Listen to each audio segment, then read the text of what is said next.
Hi folks, Donna Bob here, back in Lake Wainwright Paleo Park.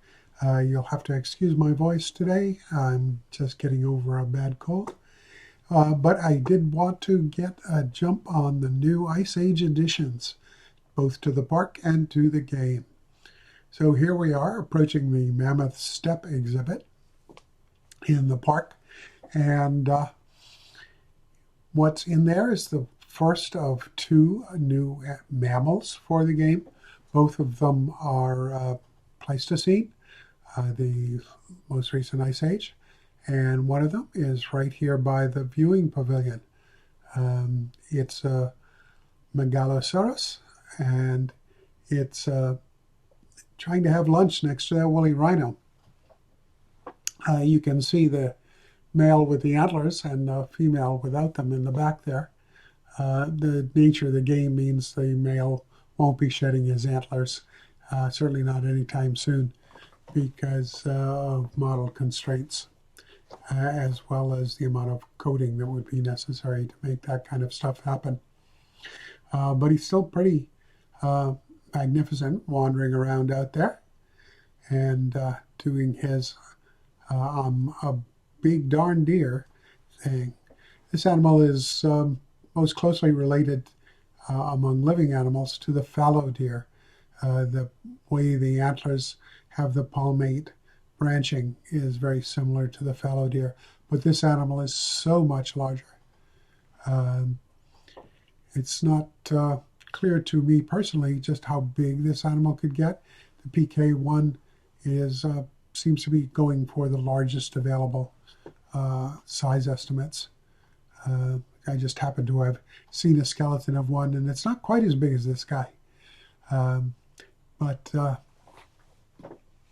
it's an impressive animal in game, even if it does a little mincy steps. This is one of the females. The skins are based on cave art, and so likely some of the more accurate skins in the game. These guys are sharing it with our mammoths and woolly rhinos in this mammoth steppe habitat.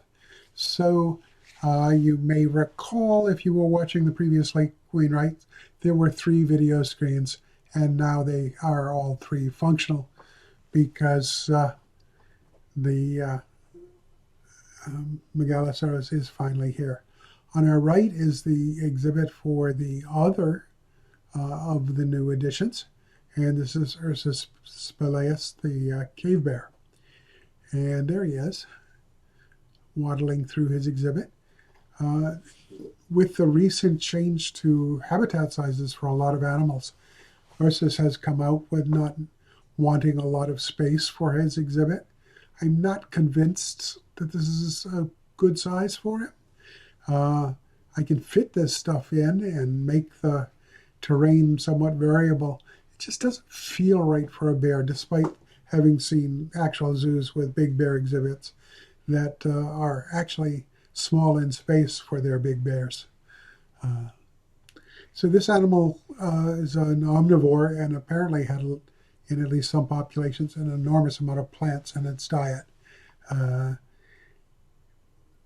Just how much they're vegivores, like the pandas are. They seem to be much closer to brown bears, although of favoritism for vegetables. So it being called a cave bear, of course, there has to be a cave.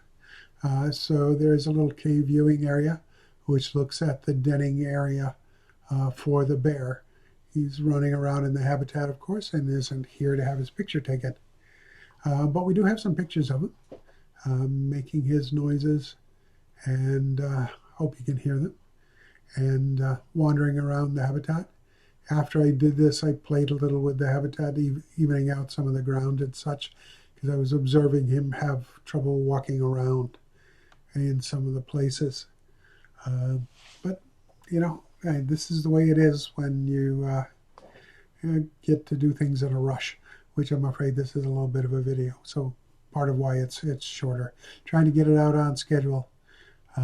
Anyway, the animal will need some kind of source for all of the food groups because he's an omnivore and he eats it all. So ultimately, he won't be happy unless he has some source of all that stuff. So here's not quite overhead, but an elevated view of the habitat. Haven't been able to figure out how to get gates to work in double safety measures. If they're too close together, it seems to confuse the staff. Oh well.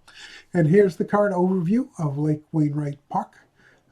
Finally got those two Ice Age animals in for a park that is supposed to be primarily Ice Age. It's also getting upgrades for the new park rating system, which has been dropped on us, making some things more challenging, but also making it clearer what you need to do to build your park and get it up in those stars, which I think is great. You can see it in the pop-up management view there. Anyway, that's it for this week. I hope you're having good holidays. Stay safe, take care of each other, and be kind to each other out there. This is Dino Bob signing off. See you next year. Bye.